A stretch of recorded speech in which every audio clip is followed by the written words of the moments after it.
Hot Mic is brought to you by Red Wing Shoes of Fargo. Built to last. 3003 Main Avenue, Fargo. Our crazy week is set to wrap up. Much more on NDSU in the Mountain West. 80 Matt Larsen will join us here in studio. Hot Mic starts now. Hot Mic with Dom Izzo. Really? Really, Dom? No. I like what Dom's doing. Okay. Dom Izzo. Jeez, come on, Dom. What do you think I am, a magician? Yeah, I'm fired up, Dom. What else could I say? Absolutely. It was great to get on the field, and then Dom came up to me, and I'm trying to walk away from you. I just wanted to enjoy myself out there. Hot Mic. Great job. There's got to be some kind of intelligent question about something. Izzo. Coach Dom Izzo, WDAY in Fargo, North Dakota. Can you give me a layup or something? Hot Mic. Presented by Northwestern Mutual. That program is second to none. On the networks of WDAY. You know, if it's not about sports, I find it very hard to concentrate. Here's Dom Izzo. Good Friday morning. Welcome to the Lucky 13 edition of Hot Mic on WDAY Extra. KSFL TV, good morning everybody in Sioux Falls, KNBN in western South Dakota, and all parts in between at Inforum.com. It is the 13th of February, Lucky Friday the 13th. That's how we phrase it around here. For someone that is born on Friday the 13th, not today, next month, you got time to send gifts. Welcome to the show, everybody. I am Dom Izzo. Wrapping up what has been, I'd say, a lively week for our show. Last few days have just been a bit crazy, but excited to have our show today. I mentioned it, our tease. Matt Larsen will join us here in studio. We'll ask everything we can under the sun. I don't know what he'll be able to answer, but we will do as best we can with the time we have allotted today to dive into the biggest story of the week. It's going to be the biggest story of the month. I'd say the biggest story of the next 6 months in our sports world here that we'll keep track of, and that we'll dive into here over the coming days, weeks, months, all that good stuff. Matt will join us here in studio in just a little bit. In anticipation of a large sports weekend, we've previewed this as well. Bison basketball has its 2 games in Grand Forks, tomorrow with the men, on Sunday with the women, and things sorted itself out in an interesting way in Summer League basketball without NDSU even playing last night. We'll show you that here in a minute. And the league has found itself embroiled in some, I don't know if controversy is too strong a word, but certainly there are some hard feelings this morning over a rather innocuous email that was sent out scheduling-wise yesterday afternoon. We'll get to that coming up as well. Also, know your Hawaiian geography. Normally we tease Sam about that. I ran full tilt into it yesterday in regards to flights to the Big Island. We will get to that as well. So we're going to run the gamut here on a Friday. And no shortage of topics as well. We'll also attempt to connect with my dad, who is in Florida as we speak in anticipation of the Great American Race, as the great Ken Squire used to call it. The Daytona 500 is this weekend. Pops is there. First time he's been there since 2023, when he was flying with basically broken bones in his back, that cancer had spread there. He didn't know it, so now he's back with his buddies. He told me that they'll be on the road, so that should be a fun conversation. We'll do that in our normal 10:30. That's likely our final spot with Dad for a bit. We're anticipating Corey Provis to be back with us here next month to get us ready for the Twins season. Obviously, the Twins reported yesterday for pitchers and catchers, so that will make our transition to the spring as we've done over the past few years, and let it rock and roll from there. So we'll do that before we say goodbye here on this Friday. Now, again, we have our Olympic highlights that we can show, and today we can show you from what the men's hockey team did yesterday, because they opened up their tournament with Latvia. Now, before we get going on the highlights and music, guys, just for a second. Now, there's only a certain, again, we can show you here. For people that don't know, we can't go beyond a minute. We can't give you any natural sound. We can't give you any announcer calls, because NBC would come and literally turn the lights out on this place. That's what happens when you pay about $6 billion for the rights for it. So when I tell you the highlights are brief, they are brief from the game yesterday. Now, again, Canada's the full I'd say, favorite of this event on the men's side. They've got every NHLer that you could imagine, ranging from Sidney Crosby to Connor McDavid. That's the Canadian lineup. Nathan McKinnon, Connor Bedard. I'm trying to think of Macklin Celebrini now is a name everybody needs to know, and maybe they already do know. That's the Canadian lineup. But the United States isn't chumps here. U.S. has got some really good players. Austin Matthews, obviously, on there. The Tkachuk brothers are there. And they certainly have UND and Warroad, Minnesota represented, because it wouldn't be a United States hockey team without. Now we can show you the game to the United States. And now Latvia has been a pain in the butt for the United States in past tournaments. Yesterday was the same. U.S. actually had 2 goals waved off prior to this one. Brock Nelson scores on a nifty backhand. He already had a goal waved off prior to this. That's a fabulous move. You see, he points to the net, say that one's going to count. It's a 2-1 USA lead. Here, look at the passing. Nelson taps that in. That's about as easy as it gets.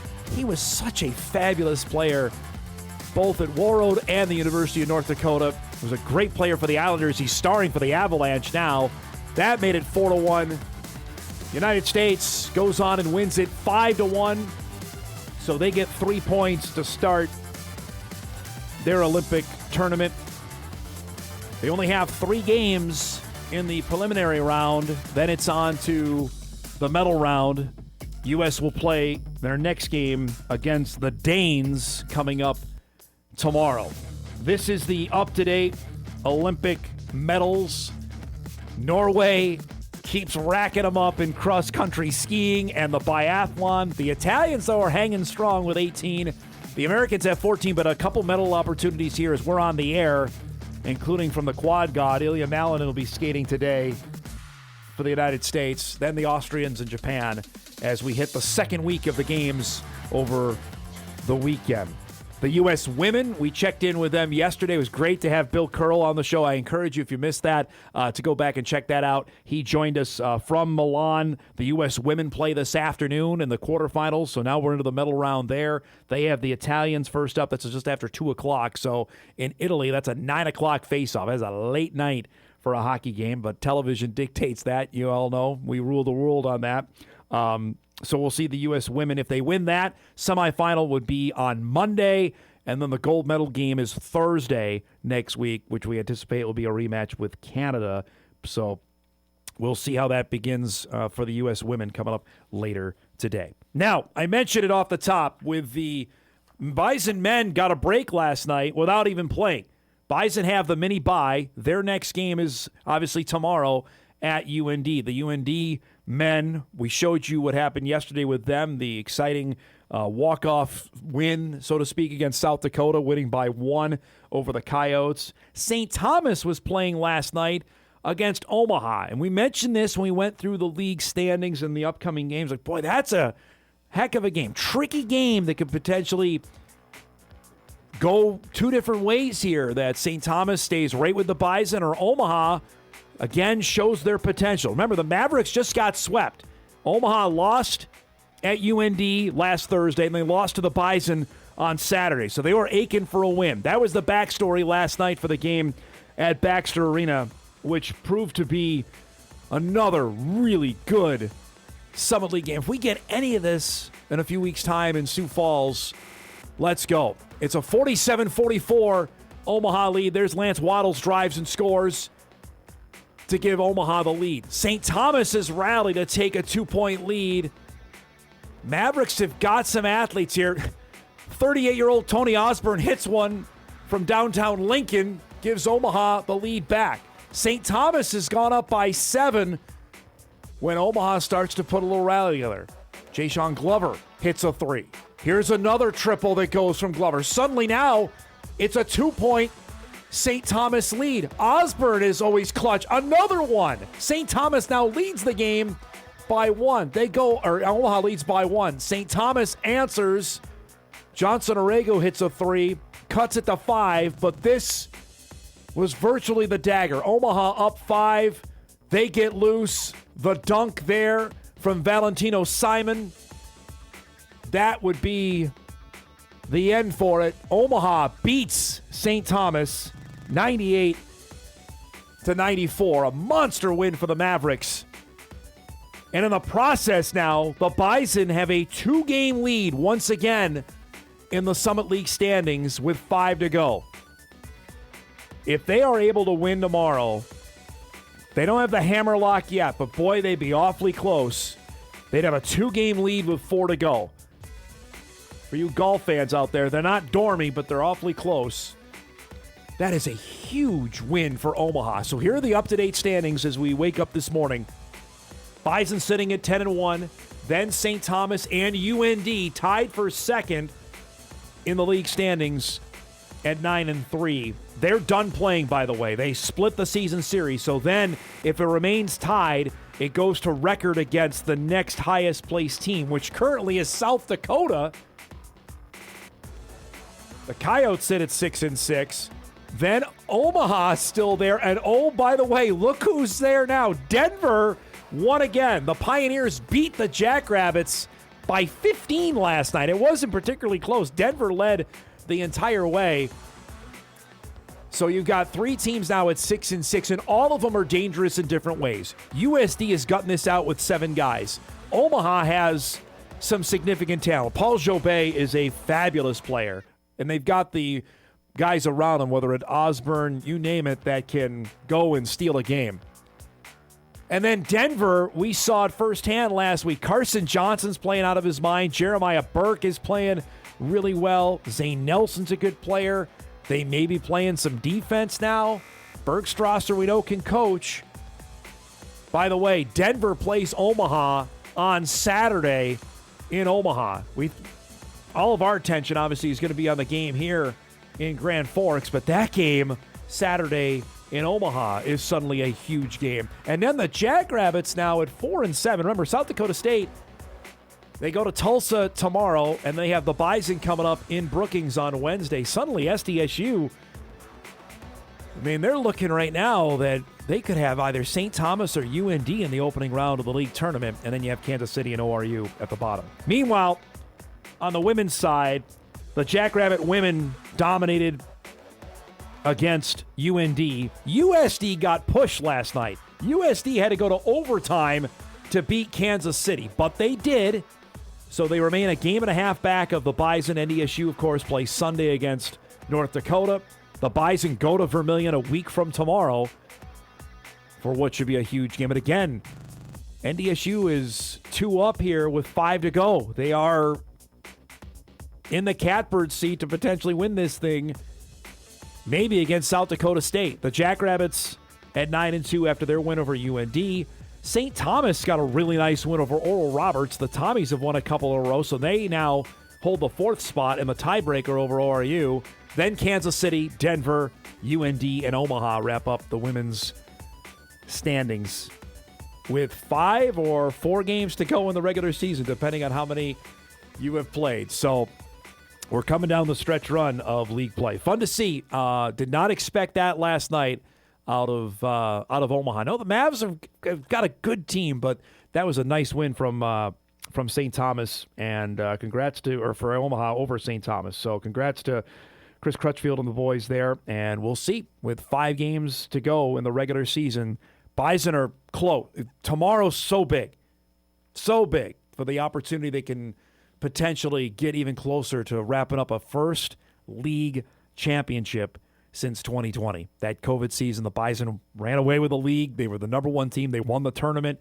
The opportunity now exists there for them to go back and do it again. We'll see. Got to get tomorrow. And UND will certainly be ready. Fighting Hawks have beaten the Bison each of the last 2 years in Grand Forks. Remember last year, the great Eli King play to block Jakari White at the horn to secure a UND victory. The year before that, they had a buzzer beating. I mean, the last 2 games have come right down to the wire between the Bison and the Fighting Hawks. I would expect nothing less than that tomorrow. We have a packed show coming up for you here on this Friday morning. Mentioned our guest lineup is brought to you by Northwestern Mutual. Again, Matt Larsen will be here in studio in about 20 minutes' time to divulge everything that he can on the Mountain West Conference and where we're at with things. That's coming up at 9:35, and he'll be in studio. Hopefully, if we can get him for about 45 minutes, that'd be great.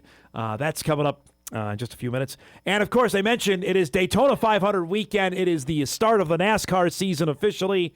My dad is in, I'm trying to think. Here we go, geography again. He's in Florida. I don't know if he's exactly in Daytona proper yet. We'll find. He's in parts unknown in Florida. We'll check in with him coming up at 10:35. That, get your emails in. We'll take them here between now and when Matt is here. I'm sure we got plenty. We'll do that coming up in just a little bit. All right, let's break. We come back. The scheduling snafu that the Summit League has found itself in, and maybe the people at Delta are helping out Bison football fans. We'll explain. Hot Mike returns after this on WDAY Extra, KSFL, KMBN, and Inforum.com.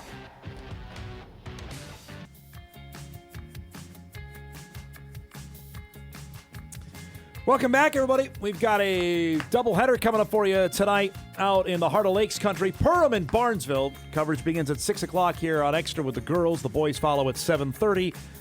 Our guy, Sam Getzinger, will be out there on the call of that. Heart of Lakes basketball tonight, Perham and Barnesville, beginning at 6 here on WDAY Extra. Now, I got a rather innocuous email yesterday morning, about 11:30, right after we got off the air. Of course, it happened. Headline reads, Summit League and Big Sky teams to face off in 4-year, 8-team men's basketball series. And the email goes, 8 total members of the Big Sky Conference and Summit League have agreed to compete in a 4-year men's basketball series beginning in the 2026-27 season. 4 teams from each conference will play 1 home and 1 away game against a participating member from the other league during each of the next 4 seasons. The series will consist of 8 games per year and 32 total games between the 26, 27, and 29 and 30 seasons. Here are the teams that are going to be involved in this because the email went out and rankled some feathers. So here we can show you the graphic. Here are the teams that are going to be involved. It is North Dakota State, North Dakota, Montana, Montana State, Idaho, Idaho State, and then the 2 South Dakotas here. We got South Dakota and South Dakota State are also involved in this. Now, I wasn't probably the only one on this. It was haphazard to put out a tweet about that, hey, okay, because I had heard through the grapevine here, and you hear some stuff over the last little bit. Brody, go back to that until I find this tweet, if you could, please. Through the grapevine about what was potential that could happen, that the Big Sky Summit Series was probably going to go away, and that the Dakotas were hoping to do something with the Montana schools and maybe the Idaho schools going forward, and that became official. Well, a firestorm then went out, from what I was told, from the other league members because they weren't thrilled that this happened because everyone's looking for games. So the Summit League actually put out a statement yesterday, and this is from Josh Fenton, the commissioner of the league. It says, in order to navigate a complex scheduling landscape, 8 programs from the Summit League and Big Sky announced a men's basketball scheduling agreement, which was established independent of the conference offices. The Summit League was in full support for the continuation of the full Big Sky Summit Challenge and was disappointed to see it conclude. Our commitment remains focused on supporting our entire membership, and we are actively exploring innovative solutions to assist all programs in this area. Again, that's a statement from Josh Fenton, the commissioner of the league. Now, Jory Collins was on our show months ago telling us, when I asked him actually about the future of the Big Sky Summit Challenge, he said we're not continuing it on the women's side. It's not been as beneficial as they were hoping for, and the 3-year deal that they had would expire with this season. I can tell you that there were some upset people in Omaha. There were some upset people at St. Thomas because they're looking for games.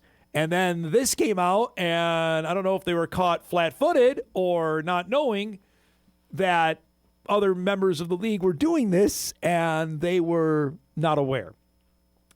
This is another – the league office has had a rough 12 months. I anticipate that we will visit with Josh when we get to Sioux Falls because there's a number of questions that I have, starting namely with what are we doing with the league right now in terms of membership? Because Denver is set to go in July, and the league will be down to 8. And then you have this doesn't look good.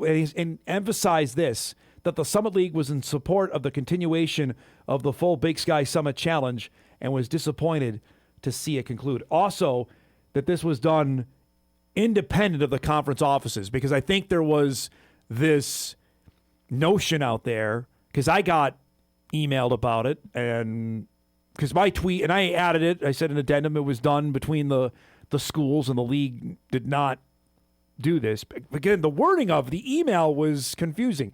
Was says Summit League and Big Sky teams to face off, then you think that those conferences had part to do with it. I guess that, no excuse, you got to make sure you get it right, but the wording of this was confusing.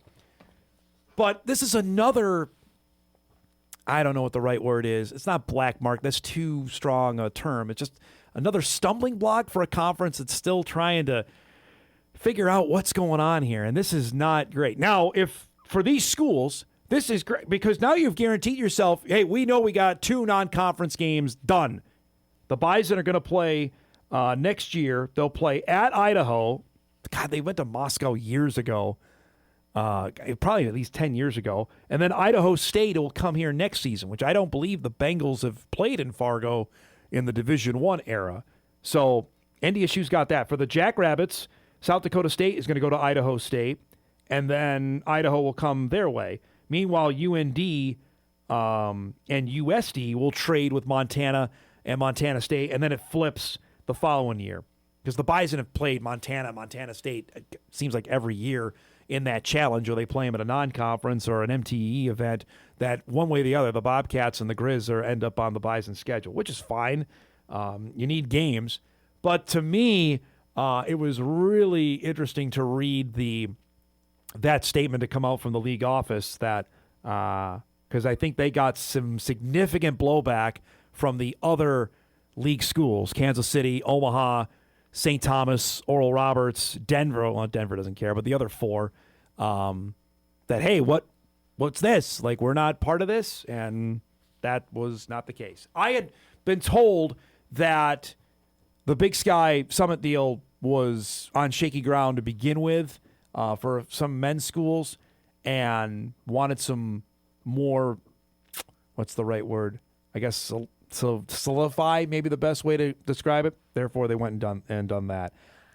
Just, again, the never stops turning on what's going on there with scheduling in college athletics. Off of that, a tweet came in from former Forum reporter Kyle Potter, who covers everything now. I follow Kyle because A, he's really good at what he does, and B, he's a travel reporter. So yesterday, he tweeted out that Minneapolis may finally be getting a nonstop Delta flight to Maui. And they made it official today that they are going to revive plans to fly nonstop from Minneapolis to Maui next winter. And immediately I'm like, wow, this worked out well with the announcement that North Dakota State is going into the Mountain West Conference and play football. And by the way, Hawaii is a league member. Immediately, I got blown up on that because my Hawaiian geography is 0. I've never been. I know there are different islands that make up Hawaii, but Maui is not where the University of Hawaii is. That's on the Big Island, and you have to take another plane to get there. So as much as we give Sam crap for it, you can label that at me because I didn't know. But you have, Oahu, Maui, Kauai, Lanai, you've got that, and then Hawaii. That's where, but already from what I'm told, there are flights from Minneapolis to Honolulu directly, so you don't have to worry about that apparently. So my misgivings on the direct flight there, apologies because my Hawaiian geography is off. Hopefully I get to rectify that. We'll find out in the coming weeks. But yes, that is the other news in reference to NDSU there. Somehow you figure that out. But yes, we're all figuring out what we're going to do with geography and Hawaii. But that's part of that. And I wrote a column on that. It's available now at Inforum, which we'll talk about with our next guest on scheduling and where they're at. He's on the phone now. Maybe he's lining up a non-conference opponent. We'll ask him here. So, yeah, so there's the latest on that deal. But, again, trying to figure that out. All of us are in the same boat on where we're at with scheduling-wise. My column is out right now detailing in full basically what Bison fans are going to have to get used to, which is new TV times, new networks, obviously, we talked about a little bit yesterday, and a later season. Regular season now will go past Thanksgiving. It'll go Thanksgiving weekend, which in past has been reserved for off weekend, getting ready for the FCS playoffs. Now that's the final week of the regular season. So let's break now. Our next guest is waiting. Let's not keep him any longer. We'll do that. We come back. Matt Larsen joins us here in studio to chat. The Mountain West Conference is now a reality. We'll do that when Hot Mike returns right after this.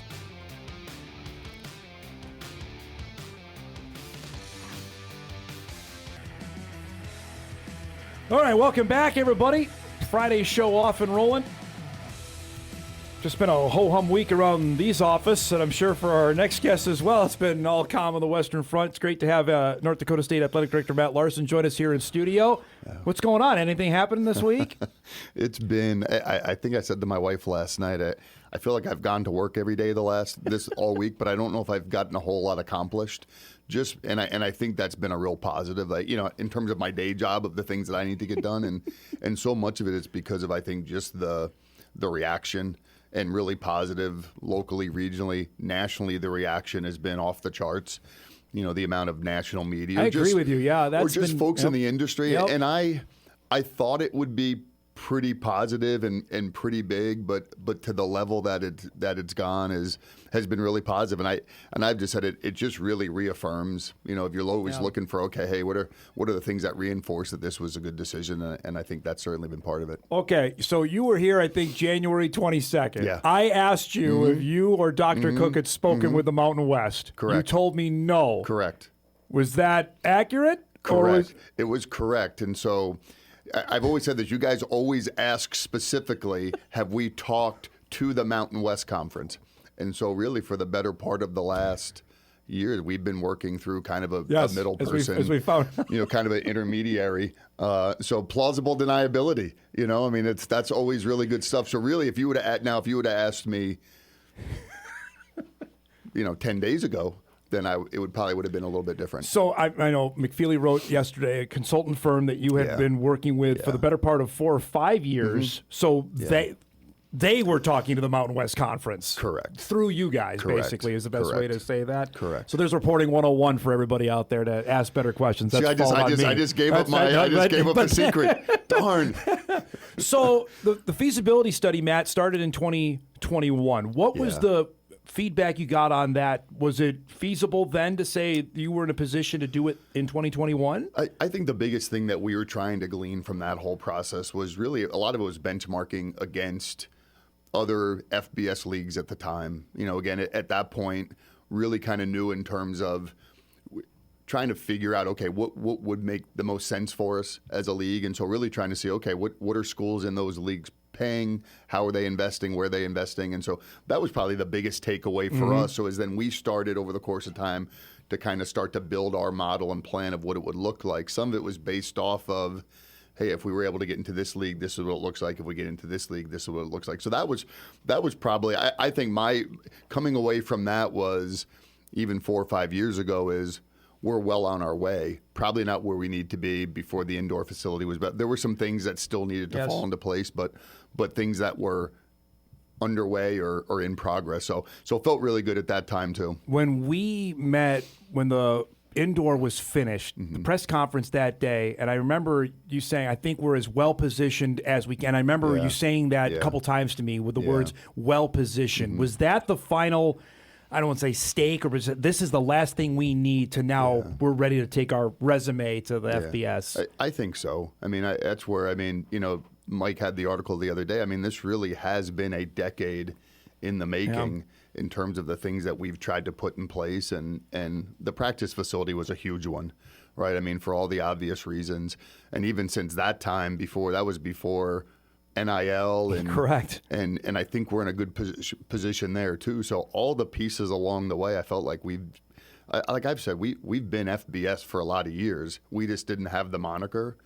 So our goal was when and if the opportunity came, we're going to walk through the door and be prepared day one and not have this ramp-up period. You mentioned the press conference on Monday that you were in Florida, I know, last week fundraising, and you called Dr. Cook to say, I think this is going to happen. Yeah. Was there a phone call? Was it from the consultant firm say, hey, or was it from the league office, Gloria, to say this is on the right track? It was from the league office where, they were planning and getting ready for the actual vote and, doing all the pre-work on that. And she had said that, just really favorable in terms of where this is trending.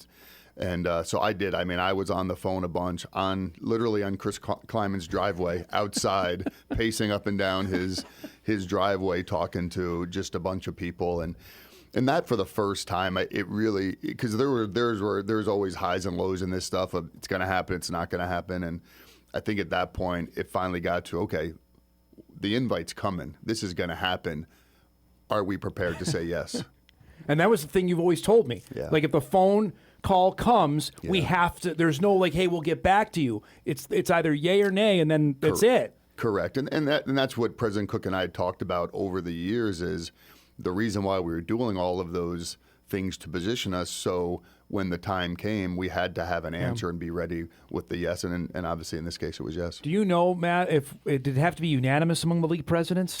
I don't think it did, but it was. And I think and to me, I think that's an important sign. And even if you look at the response from the league members, I thought was really, really positive too, from press conferences, just things that they haven't typically or traditionally done. And I think that, anybody can just send the release out or the Twitter graphic, but some of the context in which they did that, I think it really spoke to. I mean, all the things that we've talked about is that, our hope is that we're going to add value from day one. We're going to be a competitive member. Our fan base is going to contribute.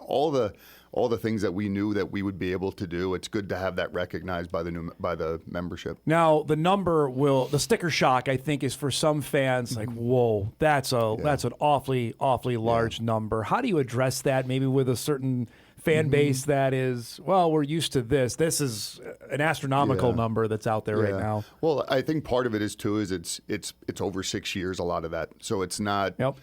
6 years is a long time in our world, and so I think that's that's part of it. Versus if everything was up front, but the more I've said this a couple times, for us this is a long-term investment, and I think for folks, and I get it, they look and say, oh my gosh, we're paying this over the course of the next couple of years. I get that, but when you look at 30 years from now, hopefully we look back at this moment and say, you know what, that was the smartest decision we've ever made as an institution, as an athletic program. And I think that's what I would ask folks of, hey, let's look at, so much was about positioning NDSU as an institution for the next 40 years. And this is all the other things that people on campus are doing to elevate the brand and elevate the academic side of the house. This is another piece to help elevate the university. So on the financial piece, I know you talked with Jeff Kolpak earlier this week. They were already maybe potentially $25 million. Do you have an update, like where numbers are at now? Yeah, I mean, it's been really good. It's been really good. I mean, we're going to Arizona this next week, and so we have a number of donor visits planned for that, and we're kind of putting our list together of folks. And like I said, the good thing is I think the reaction, you're not having to convince people that this is the right idea or this is the right time, I think, more than anything else. And even I would say just from Bison Nation, the reaction has been really good. We've launched the Climb the Mountain campaign, and a lot of folks that maybe weren't traditional donors but had talked about this are hopping on board, or folks that are already great supporters are throwing some more in. And that's what it's going to take. It's going to take Bison Nation. It's not just us relying on, hey, these 3 or 4 big donors that are just going to write the check. We need the masses on this one, and that goes with season tickets and coming to games, and all those things have a huge impact on this move from a competitiveness, but also from a financial viability. Do you have a benchmark amount of money, like in year one? Hey, we want to be at this level. Do you have anything like that, and what that number would be? I just, for me, what I would love in a perfect world is to have, we have it all worked out of over the course of the 6 years what we need to raise. I would like to have it all raised or pledged by the summer, just because, again, I mean, then I think everybody can say, okay, we're in a good place here, and because when we looked at it too, we thought that was a number that we could generate, and there'll be other things, and like any pro forma, you put it together and it's conservative. There's going to be other things that are going to help move the needle, and so feel good about that. But that's what I said to President Cook. I said, if I didn't think that we could do this with the support that we have. Trust me, I would not want to leverage or put the university in a situation, or we wouldn't want to, that was untenable. Do you have a number you can share, or are you not willing to share? Just in terms of where you like benchmark money, donor amount of money raised by, you said by the summer. I wouldn't say just donor. I would say in total, all of the revenue streams. And again, this is over probably 6 or 7 years, probably $50 million. Okay, that's a large number. Where would you say you're at prior, like at FCS? This is where we feel comfortable at. Maybe fiscal year last year as opposed to where you're going to now? You mean in terms of what we're raising? Yeah. We've actually done it. I mean, we've been in a really good place. I mean, honestly, our biggest push the last couple of years has been new revenue for NIL. And that response has been really good. When you look at that number I just gave you, that's some of the entry fee. It's the application fee. It's elevating the football budget to where it needs to be able to compete. And so really that number is spread out over 6 years. It's not, we're not lump sum right, here. We don't need that every year for the next. Well, some football programs are doing that now. The level you're at now. No, they definitely are. They definitely are. How is that now that you're part of that group? You know what's interesting? We joke about this a little bit too, because just sometimes, like we said, the moniker of FCS versus FBS, I kind of joked with President Cook after we had just signed the agreement and we sent it to the league office.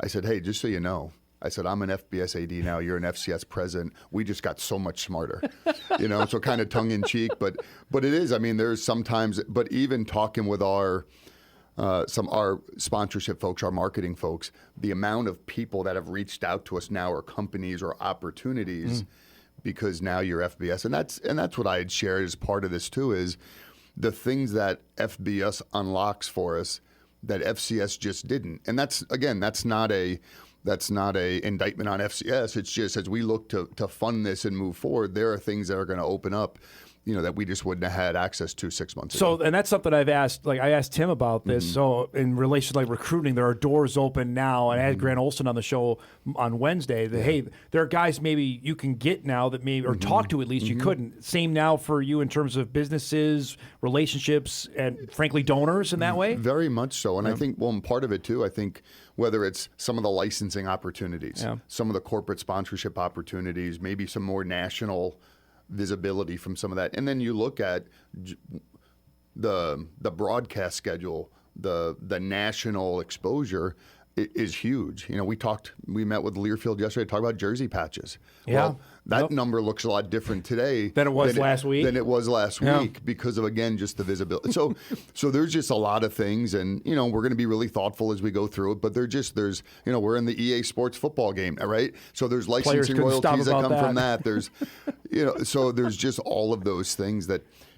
Going into this, you knew there was going to be that, but the amount of people that have reached out or businesses that have reached out that want to be a part of it. The players we spoke on Monday were over the moon on that. Was something. I mean, that's out of my age bracket now. Yeah. I'm going to probably speak for you as well. That's probably out of yours, but they were beyond excited about that part. No, and that's been part of what the neat part for this is. I look at it as it's been really cool for our players and it's been really cool for our fans. Just the reaction from both of those groups across the board, incredibly positive. But there's an element of our players, I think they would tell you too, that they feel like they're FBS, right? And the way we do things and the way we develop, and now they get an opportunity to test that, right, a little bit. So, I'm excited for that group. And when I sat with them and met with them, I said, you guys are part of history. I mean, this is a top probably 5-10 point in time in the history of NDSU in an institution that's been around for 140 years, right? Pretty special, and you guys are the first group that has a chance to do it. What was that reaction? It was, I mean, you could just see the look in their eye, and Tim always talked about big body language. I mean, they were sitting high. I mean, and I told him, I said, we're here because of you guys. We're here because of players that sat in these chairs before you. That's why we're here, right? If we had a ho-hum athletic program or football team for the last 20 years, we wouldn't be in this position. Let's break. Much more with Matt coming up. Well, get to schedule stuff. I'm sure the bat phone's lighting up, so I don't want you to miss a phone call here if somebody's calling. We'll do that. Matt Larsen joining us in studio on the Mountain West. That's coming up. We come back.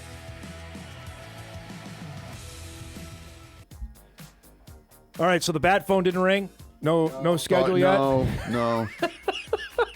You're like Adam. Adam Schefter here. Like if you have to go up and leave and then come back and tell us, that's fine too as well. Perfect. NDSU AD Matt Larsen joining us here in studio for about another half hour, which is great. Really appreciate the time because you got nothing going on. Have you got a phone call or email text over the last couple of days? Maybe someone you haven't heard from forever and say, "Wow, this is a big deal." Anything like that that's taken place? There's actually been a lot of those scenarios, and one that was really kind of neat was.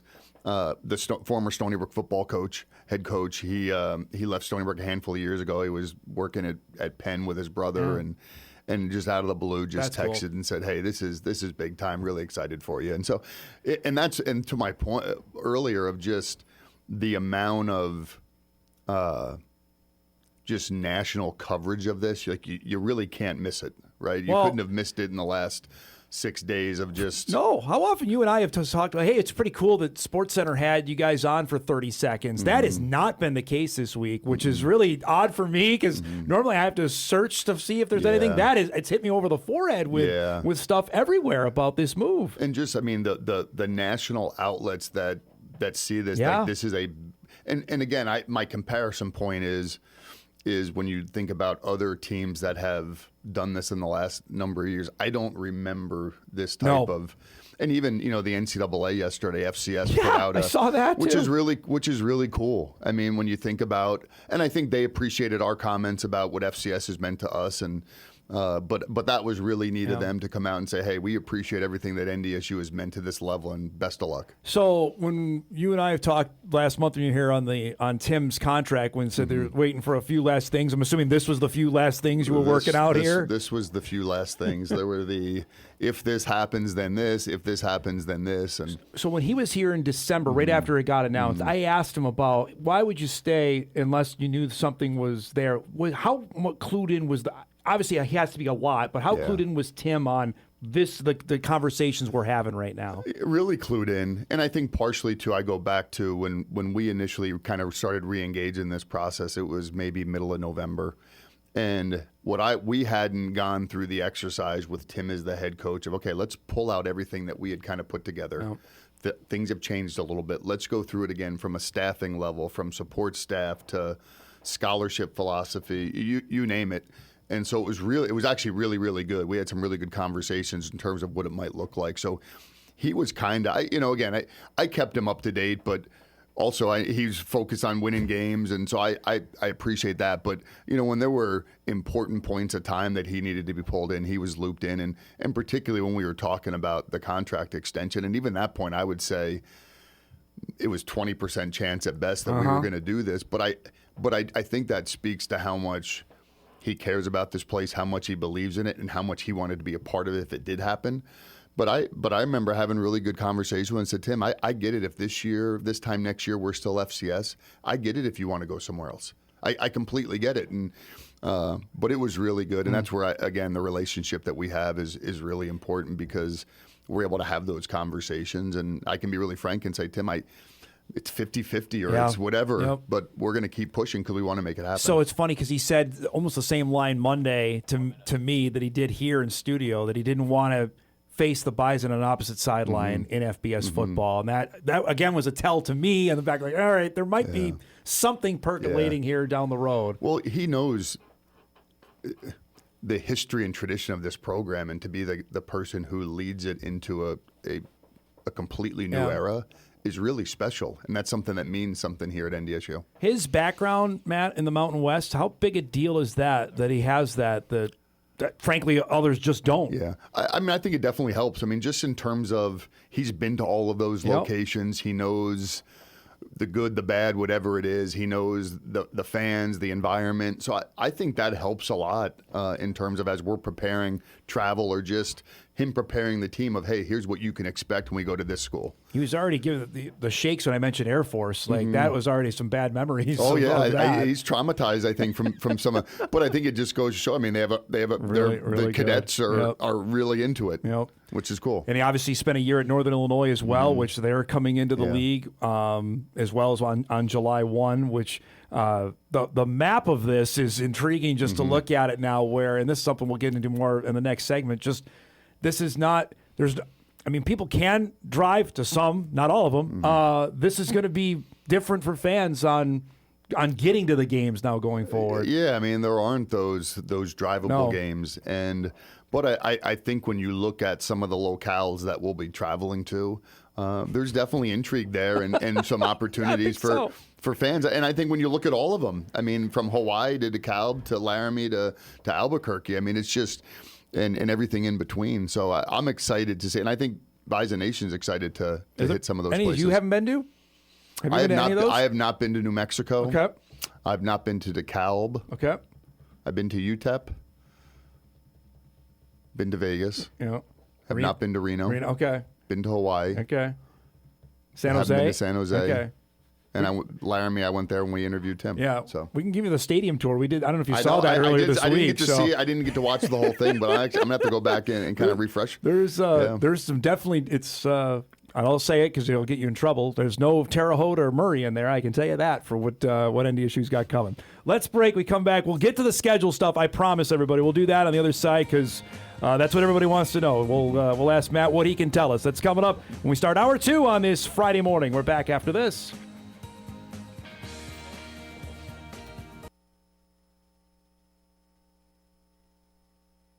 This is Hot Mike. Hot Mike. On the networks of WDAY. Here's Dom Izzo. Welcome back, everybody. Hour 2, ready to rock and roll. Matt Larsen back in studio with us for another 20 or so minutes. You're leading in. My dad is the next segment. My dad always wraps the show on Friday, so you're hitting lead off for the cleanup guy. I was going to say here. That's actually pretty good lineup here. That's rare air right there. So he's in Daytona. He's going to the Daytona 500. He's a big NASCAR guy. Kidding. So yeah, he's done it. Gosh, he's double digits. He's gone down. So wow. Yeah, Is really weather down there okay? From what I've heard, it's Well, actually, I can't complain. It's gonna be like 45 here this weekend. Is true. So that is true. All right, so we've went half hour here. I haven't mentioned the S word. That's scheduled. So. Give us an update. Where can you tell us, at least for this fall, you made any headway on 2026 yet? I wish I had a lot more information for you, but I will say we've had a lot of conversations. And as you can imagine, most schools, their schedules are done. So there's some that still have some gaps to fill. And part of it is asking some favors. Will somebody give up a current game they have scheduled with somebody and we play both of them, and so it really is it's a little bit of a puzzle and a matrix, and if you do this it then allows you to do this, or it doesn't allow you to do this in a certain week. So that's the part that's been interesting, but it's been a really good kind of collaboration between Dave Brown with Gridiron Sports, who's just a guru really in this world. Todd Phelps has been heavily involved, and then John Sullivan from the Mountain West Conference. He handles all their scheduling. So we've had between group text messages, Zoom meetings, kind of working through some scenarios. I have a handful of phone calls I need to make to ADs and just say, hey, here's something we're thinking. Would you guys even consider this? And it's moving some stuff around. So we're getting closer. But we still got a ways to go too. So for the non-conference games that were already on the schedule, Matt, are those wiped off? Those are not going to happen now. For the most part, we would like to try to keep one if we could. But again, it's just going to depend on, because of the clauses we have in there, they can walk away from the contract too if they want. So trying to keep at least one if we can, and if it works with all of the moving parts. But if not, then we'd have to look for another one. Now, the other question I got the most is, when are the Bison going to Hawaii? Has the league given you any indication of what is in the offing? Because I know the league schedule isn't out yet, and Gloria said to me probably by the end of the month. That's the hope. Boy, if we could get it out sometime next week or here in the next couple of weeks, I think that, for everybody's sake, I think that's positive. There are some, and I don't know this for sure, there are some benefits to having Hawaii on your schedule because it unlocks week 0. It also gives you an opportunity to play an additional game if you choose to. So there are some unique benefits. Okay. So those are all the things we're trying to work out now. Are we going there? Because if we do, then it opens up some space. So those are the things we're trying to work through now. And just does it work in their schedule and the matrix that they have and all of the non-conference games that they all have. So it really is a huge puzzle. And if you move this piece, it impacts the domino effect of how it hits others. So we'll see. So don't know yet. Don't know yet. Is that the question you got the most on the Hawaii deal? Yeah, I think people are pretty excited about that one. There's no doubt. There's some excitement there. Or people freaking direct flights from Minneapolis to Hawaii to figure that out here over the next little bit. Okay, so that's the conference part of that. Now, I'm a nerd on this, and I bug you on this all the time, so I can ask this, but I want it for you to explain it maybe a little bit better than I can. So now going forward for the scheduling philosophy, you're going to play one FCS game a year. That'll be here. You're going to try and play a Power 4, and that's from the Big 10, SEC, the Big 12, or the ACC. Likely, though, probably not this season you'd have a Power 4 on the schedule. 26 would be hard, unless we can, that the scenario I talked about earlier, break up a Power 4 group of 6 school or game, and then maybe we could play both of them. But I would say for this year, probably highly unlikely. And then you're going to play a home game and an away game against a G6 school. Can you, explain those games? Like, who typically that could potentially be now going forward? That's all of your. That's people in the Sun Belt. So that's your James Madison, your Coastal Carolina, Georgia Southern, App State. You go Old Dominion. You go down that list. That's the American. A lot of old friends there. It's the American. It's a really good league. Yeah, it's Conference USA. It's the MAC. It's the Pac-12. It's all of those. So and that's when you look at it again. Those are some household name institutions, and the opportunity to bring them into the Fargo Dome or for us to go to those locales. Like we talked a little bit is.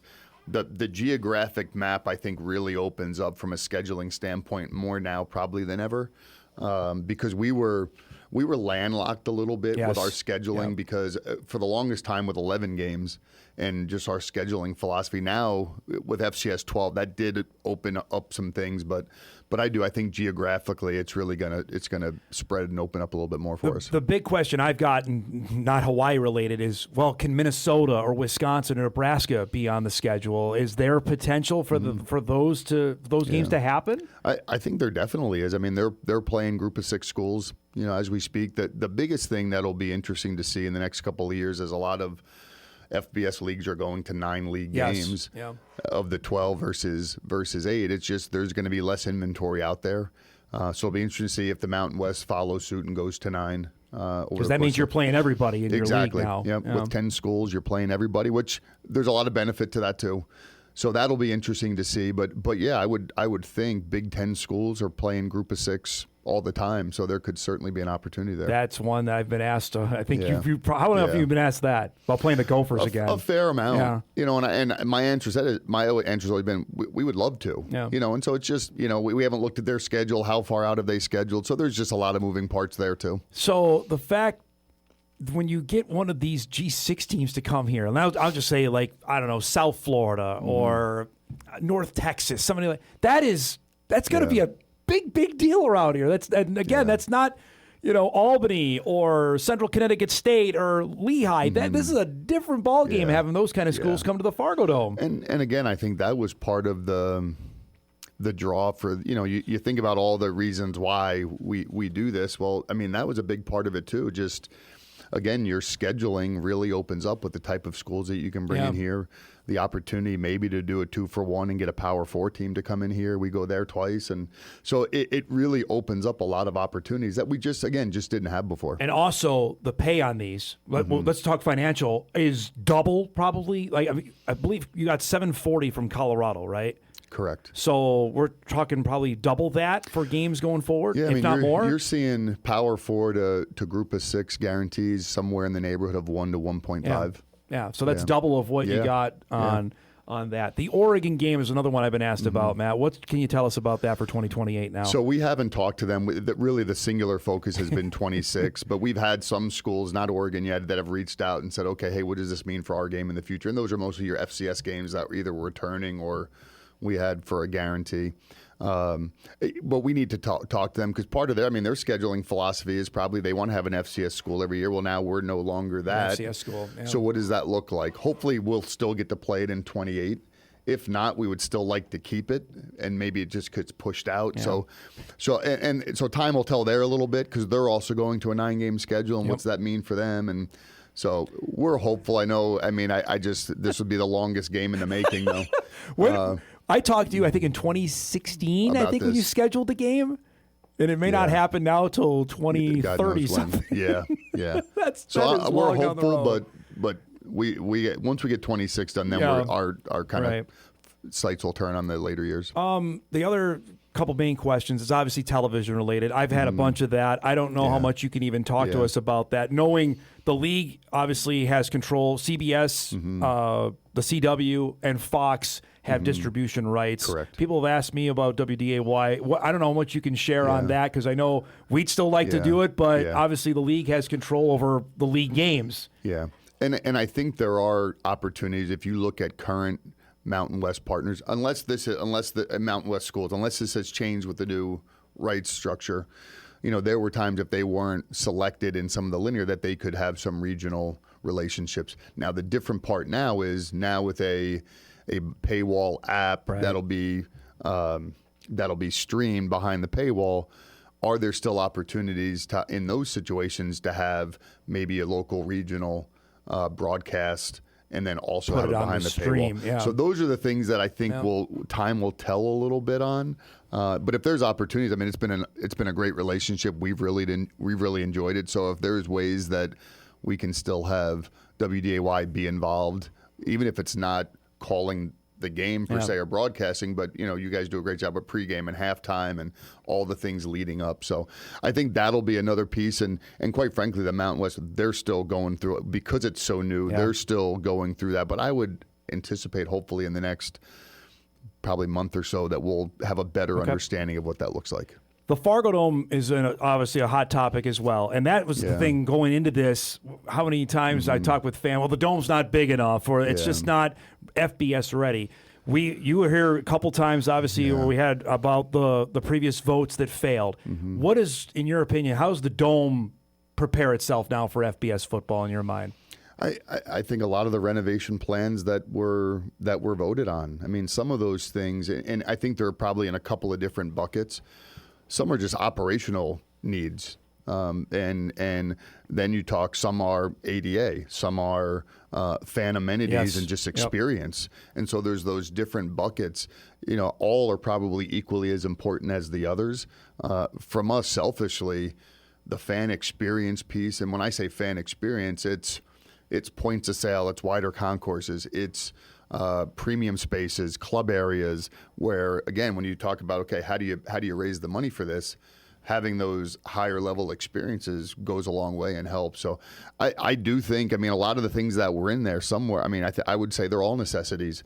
And so how do we continue to get behind that and hopefully with this announcement helps build some momentum towards and additional support for us to work with the city to get something done. I know I visited with Dave Supis about this a couple times from the Fargo Dome Authority. On the convention center is obviously on the leadoff spot for them, but whenever that is decided, how much can you say, hey, okay, we need to get back to the table here and say whatever the design, because those renderings were amazing. We had it on this show several times over, and it did not look like what the dome is now. It just did, and especially outside the dome as well, Matt. I thought, boy, that's a different fan experience. Can that be re-engaged now, do you think? Or? We already started to. Okay. We've had a pretty strong position, meaning NDSU with the Fargo Dome Authority and the city, that we're very supportive of the convention center, but it can't be in lieu of any sort of renovations to the Fargo Dome, or at least we need to have a plan. It can't be, okay, we'll do this and then we'll revisit that and we'll get to it, and maybe it's 10 years down the road. We would like to see some sort of commitment level that, hey, regardless of what happens at the convention center, we're going to move forward with a plan to renovate the Fargo Dome, even if it's in phases. Correct. Right. That was my overarching theme as well. If you don't do it all in one big deal, how about can we phase this and make it happen over a couple-year period to have it be ready? When you've seen the other facilities or know of them, how does the Dome compare to the rest of the league of what NDSU is getting into? I think from in terms of playing the football game and fans, I think in terms of atmosphere, it's unbelievable. I'd put the Fargo Dome up against just about any place. But again, when you look at a 32-year-old facility now, other of these facilities that we'll be going to have renovated. Yes. They've enhanced the experience a little bit. Or new. Yeah. Right. And so those are just things that we have to do, I think, because it impacts fans, it impacts revenue generating opportunities, and it impacts home field advantage. There was a couple of I don't know what the right word is, amendments in the contract. One was about the football budget, and if the team had not performed well, they'd have to spend more. Can you explain? Because that caught some national traction as well, which I was curious about. I think that was a little bit that clause was driven by us a little bit.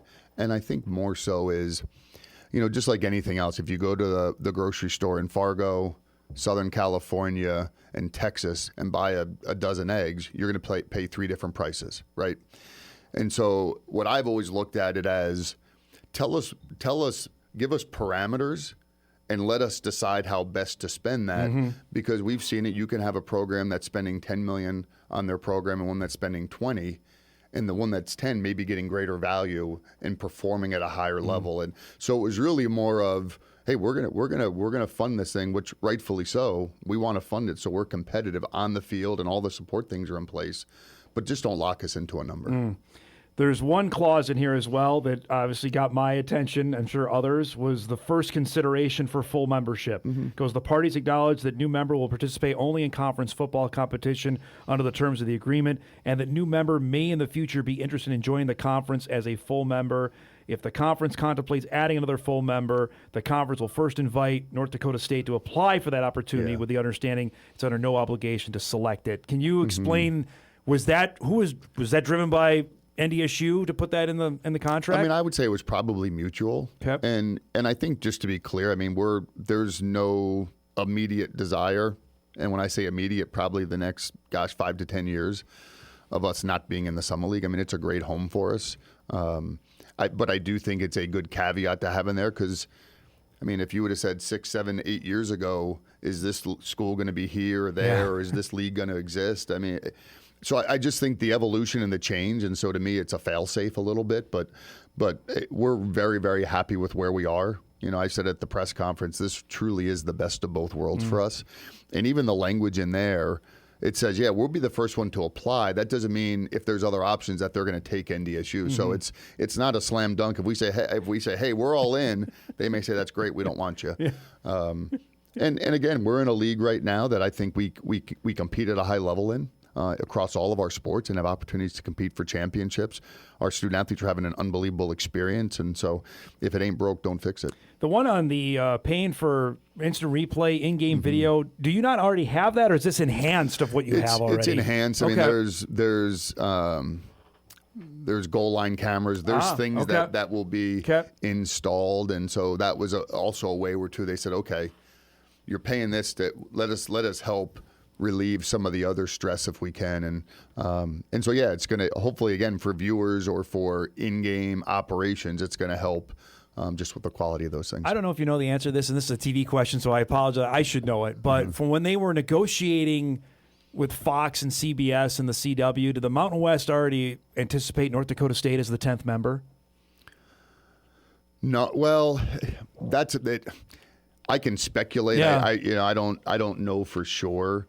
I think they were probably well along the way. There may have been conversations of we could add, but I think when they signed it, it was based off of the 9 current members, and that's where I think the clause in there of, if they go back to those partners now with adding NDSU, is there additional rights revenue that would come, and that would come to us. Couple minutes left here, and then I know you got to get going. I really appreciate you doing this. So on the media rights stuff, that's a whole brand new world as well for fans that aren't used to it, and they might read it in the paper or see me talking about it, and their eyes might glaze over. So the bare bones on this, Matt, that starting this year, you're eligible for what they call the fourth tier, right? The streaming rights you're eligible to get. But in terms of the major Fox money, CBS, that's not until the next contract, basically, unless they renegotiate. Unless they renegotiate, then there would be opportunities. Now, I think it's important for fans to know we're still eligible to be picked for those games.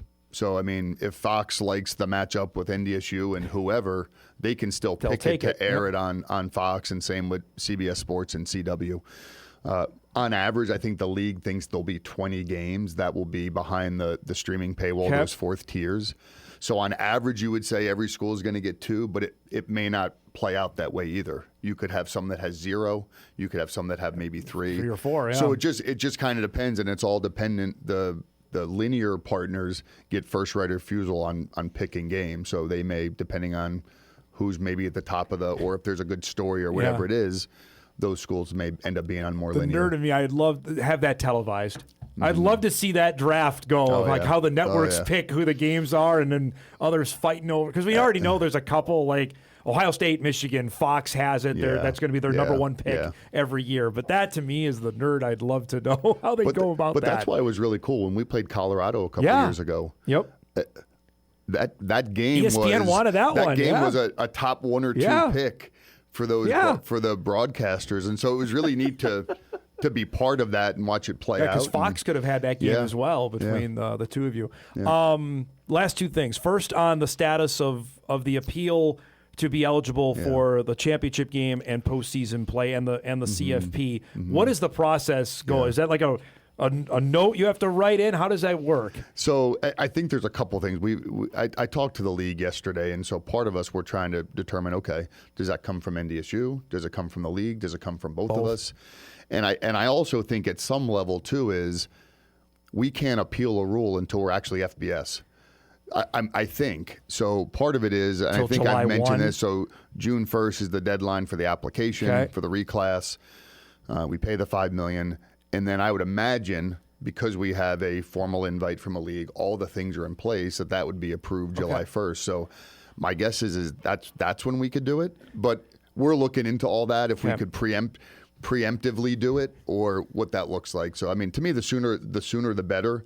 And I think we have a really good case when you look at just how much things have changed since that legislation was put in place, where I think it's a little more punitive than it was, I think, originally anticipated to be. And so now in practice, with all the things that have changed, it could really hurt a school more than help it. How hard is it maybe not to get your hopes up on it, though, as well? You don't want to go down that road, I'm assuming, too far, and then find out, it's not going to happen. I think we owe it to our players. We owe it to our fan base. And quite frankly, I honestly wholeheartedly believe that this is the right thing. I really do, for all the things all the parameters of why it was put in place don't exist anymore. And if you truly want a school to be successul, well, don't ban them from postseason for 2 years, because that's going to impact roster management, player retention, fan engagement, all the things that we know. And not to mention, you just paid $4,995,000 more for the application. Right. So there's a lot of differences, and I think it's worth bringing to the NCAA as they evaluate a lot of their rules, and that's one that's just as outdated. Especially considering you have a test case now that James Madison just did it and thrived in it, and figured that you guys are on that same parallel that can do that, there's example A that you can cite on that, right? Exactly. Yeah. I understand back in the day why it was there. Yeah. Because the other thing too is there's this, well, we don't want all these schools coming in and then they get access to the CFP. Well, the CFP money is very defined now. Every league knows what they're getting, whether they have 10 members in their league or 20 members in their league. This is it. Yeah. So again, there's 4 or 5 pieces that made sense whenever it was. They don't make sense anymore. Yeah. This was awesome. I know you're a really busy dude and you're trying to figure out a schedule. Thanks so much for coming by. Appreciate it. And I'll save any tape we can go back and ask. So I make sure my questions are more definitive on what I'm asking you. So there's either no wiggle room on that. Thanks again for coming by, Matt. Appreciate it. And appreciate all your guys' coverage. It's been awesome. It's been awesome this week. Been crazy to see. Matt Larsen here in studio, NDSU Athletic Director on the Bison move to the Mountain West Conference. All right, we'll get caught up on a couple breaks here. Final half hour of the show. Got a bunch of emails we'll try to get to as well before we wrap things up. Back on Hot Mic right after this.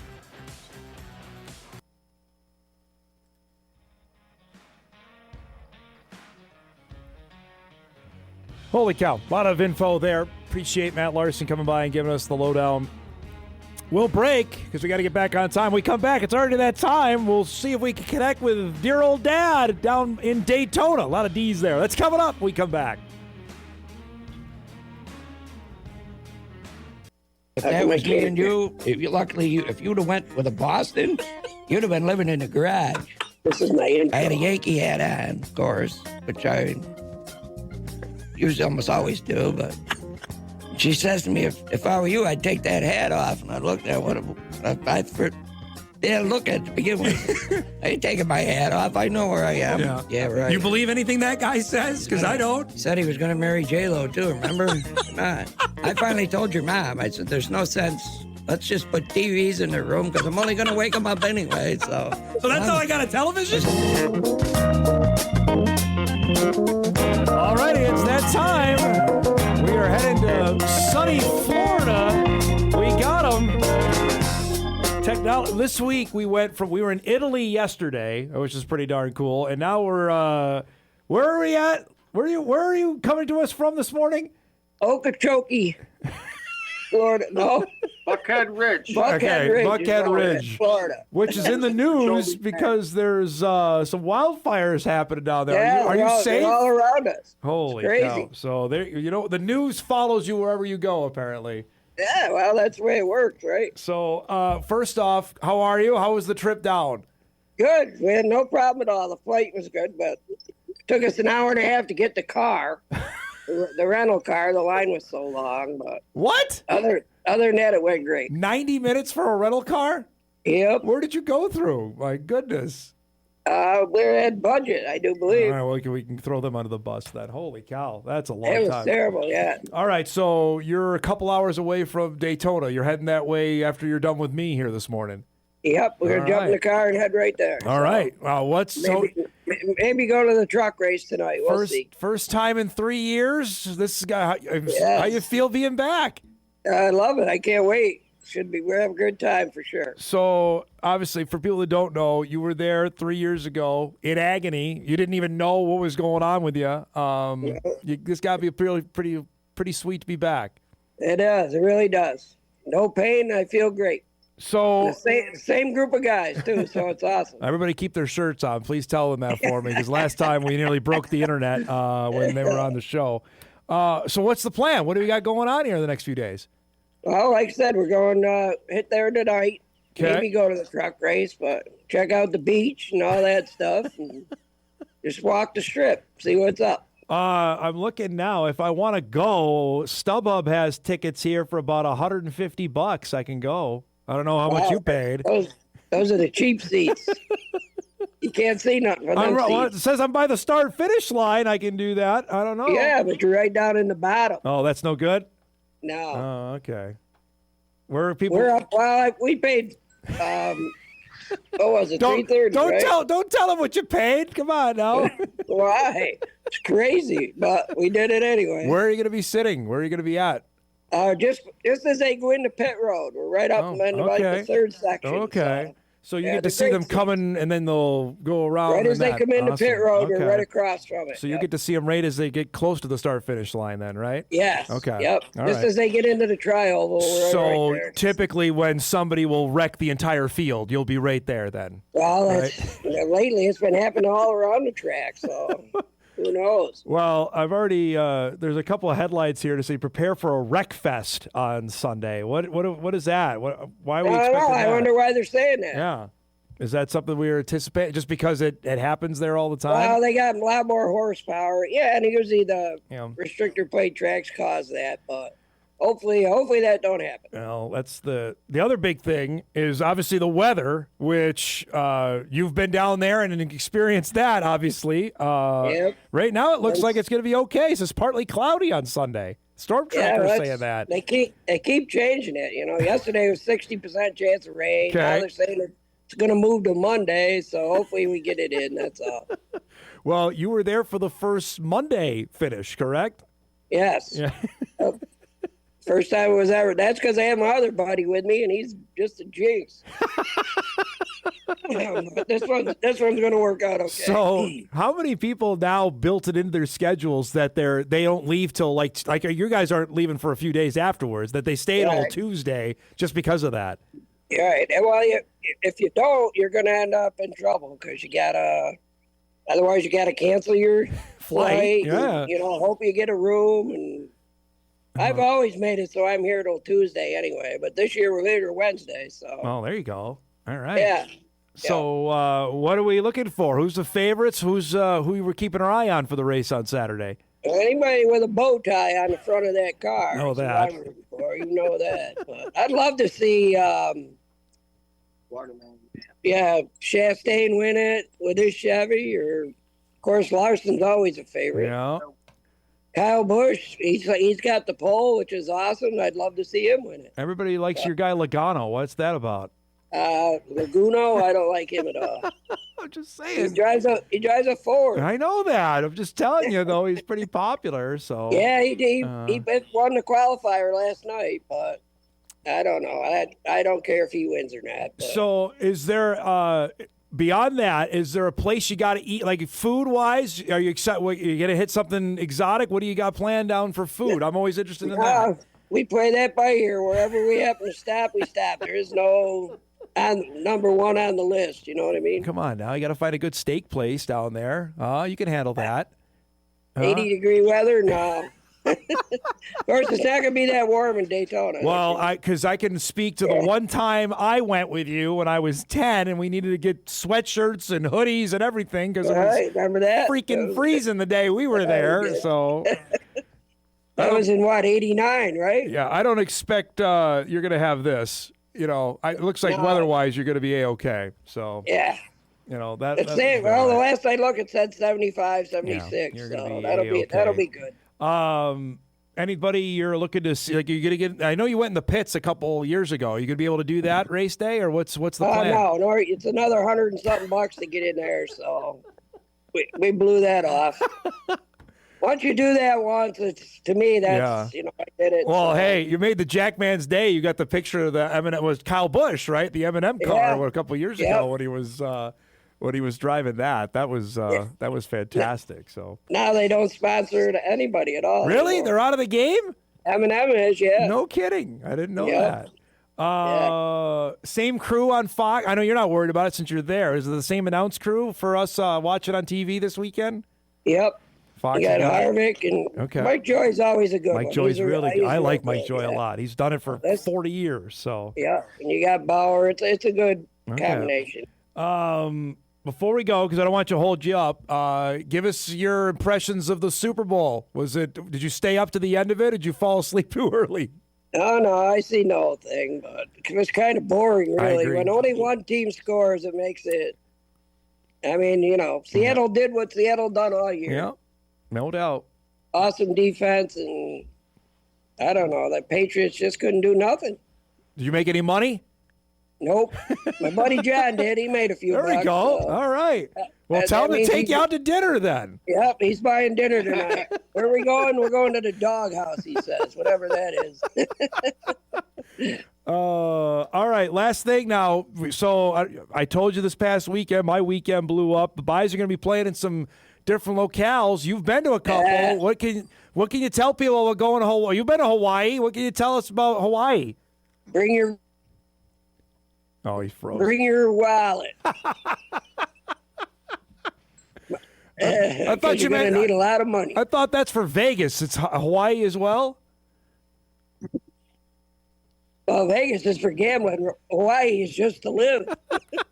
Everything there is super expensive. Well, how about it's awesome though. You can't beat the weather. It's beautiful. Have you made it to Reno or just Vegas when you've been out there? Because Reno. No, just Vegas. Okay. I never been in Reno. All right. Well, Reno's a stop as well. So now you can't get off the strip. Here you go. You got a chance to come out and see that now. So you got to come. That'll be a good one to go to. Absolutely. All right. Now, who do they play there? UNLV. UNLV. Absolutely. Oh, yeah, awesome. That's now a conference rival of the North Dakota State football, which is I can't believe I'm saying that out loud. Is kind of when does the schedule come out? Good question. I just asked the AD. He doesn't know that. So at the end, really? Hopefully at the end of the month, they think that they'll know what's going on. So, but they are going. They're definitely going for this year. They are definitely going for this year. It's happening. Yep, I know it. Just crazy. All right. Yeah. You can't wait. You go and have fun. Tell your friends I said hi. Be careful, and I'll talk to you this weekend. Okay. All right, man. I love you. I love you too. One. There he goes from Daytona on his way. Lake Okeechobee, as he told me off air. There's dear old Dad joining us at Daytona. Of course, there is the Bison car that's down there. Bryce Hageberg is there, the NDSU engineering student. I know there was a piece in the forum on him today. I'm sure Dad will find a way to get a picture with that or somehow get down there. But that was great, and appreciate that. We had a bunch of emails I wanted to get to here before a break, because we'll save our. We got plenty of what to watch to wrap up the show. This is good going back to yesterday. Dom, you and Sam need to go to Shields on 45th Street. They have escalators, one up, one down. That's right, I forgot that. We were doing our escalator conversation, how many there are in North Dakota. Because we know there's one at the Dome. I forgot Shields. They're going to hate me out there now.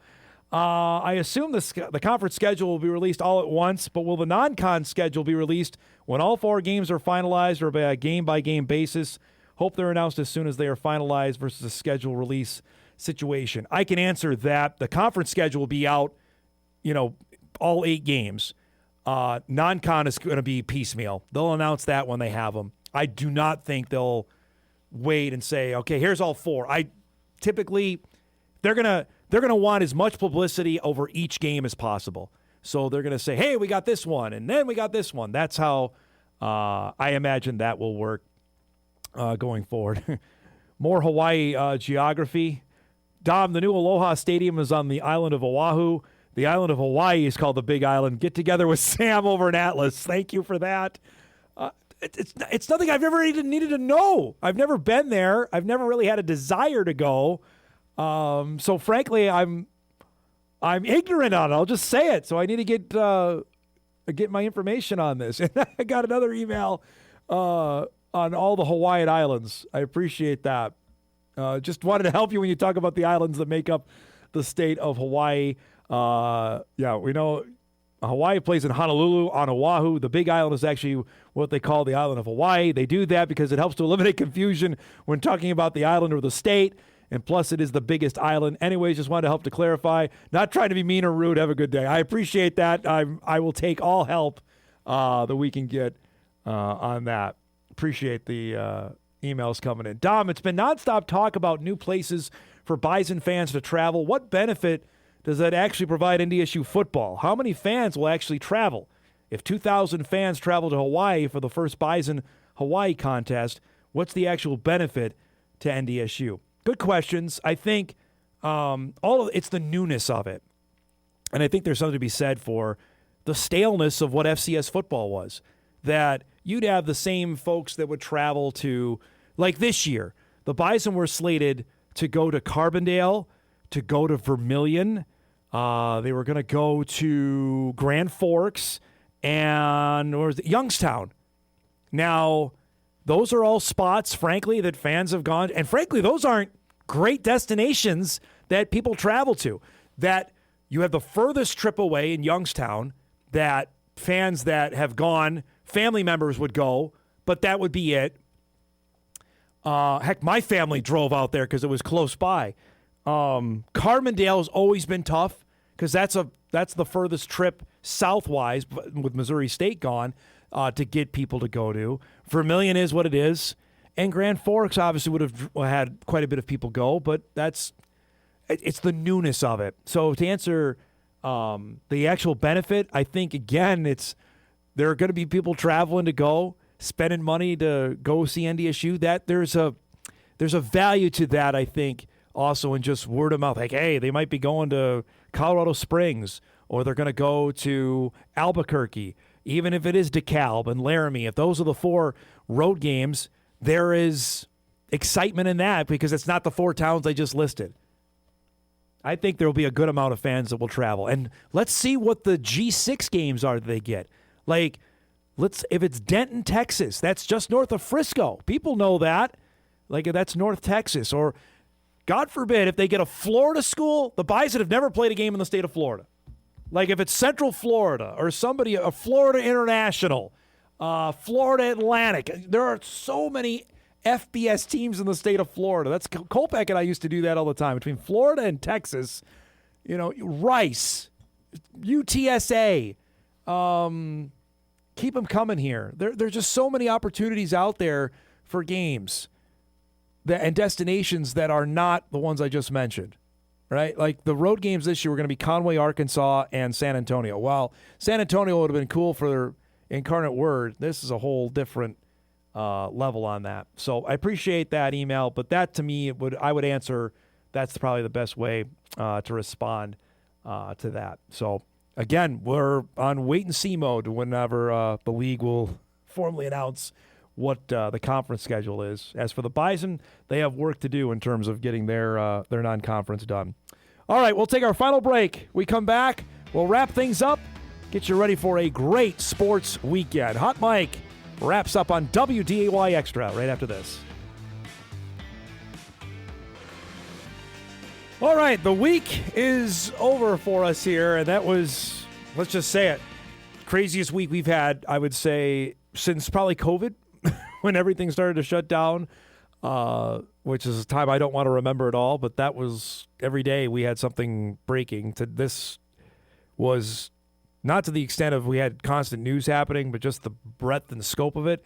Yeah, that the last few days have certainly felt that way. And I mentioned it on Monday's show when we got rolling that this is just starting. So for those that may be sick of it, I hear you, but the storylines are not going anywhere. They just keep percolating in my head about different ones for us to tackle and to talk about and have on our show. And I think we wouldn't be serving viewers here that are interested in this, and I know there are quite a few considering the amount of emails, texts, tweets I've got over the last 6-7 days, that to meet the coaches, meet the teams, meet the administrators, meet who are these schools. We know SDSU and UND and USD and SIU and Youngstown. We know them. We don't know New Mexico. We don't know Wyoming. We don't know San Jose State. That's on us, Northern Illinois, UTEP. That's on us to educate not only, I don't know Hawaii's islands. We need to know, to educate all of that to get us ready for the upcoming year. How are we going to do our jobs well unless we're in the knowledge on that? So that's, I would say, challenge one for myself over the next few months to get us ready for what's to come on that. And that will reflect in what our guests are on the show, what we're talking about on the show. We're not going to ignore everything else going on. There's too many big things. We got our tournament season is literally a week from today. We begin with our state wrestling tournament coverage, with the individual championship matches are a week from today at the Dome. We got a huge rest of the Bison basketball schedule to tackle. State tournaments are right around the corner. So yeah, we'll hit that, but we're not going to ignore obviously with the big stuff what's going on with Bison football, and we'll make sure we're glued in on that in the coming days, weeks, and months to come of what's to transpire, because it's only just getting started, folks. I can tell you that over the next little bit. I was just seeing on our ticker there, the final scores have come in. There's a couple of stunners in the hockey tournament already. The Finns and the Swedes played earlier today. Don't ask me why they had them play each other. Those are, talking about rivals, those are two of the biggest. They played in the gold medal game at the Olympics. Last time it was in Italy 20 years ago. Finland beat Sweden 4-1. So each of those teams now at 1-1. They're in the same group with Slovakia, who won its game today against Italy. The United States men, as I mentioned, they'll play their second game tomorrow. And the U.S. women we'll chat about here in a second. They've got their medal round game. We're done with the round robin. Now we're on to the medal round. That's coming up here in just a little bit. UND hockey, big weekend for them. They're back home after, I think, the first time in almost a month They've got Miami of Ohio coming up to the Ralph this weekend, so something we'll be keeping our eyes on. And obviously, we'll talk plenty on Monday of the Bison UND basketball games. We mentioned it off the top with the Summit League standings the way they are now after St. Thomas's loss last night to Omaha. NDSU's got a 2-game lead in the Summit League on the men's side. Meanwhile, the women are rolling, winners of 20 in a row. They'll try to make it 21 straight. Sam will be up there to provide coverage both on Saturday and Sunday, so looking forward to that on our news, and we'll unpack everything on Monday's show to do that. So, with that, let's do some What to Watch before we get out of here.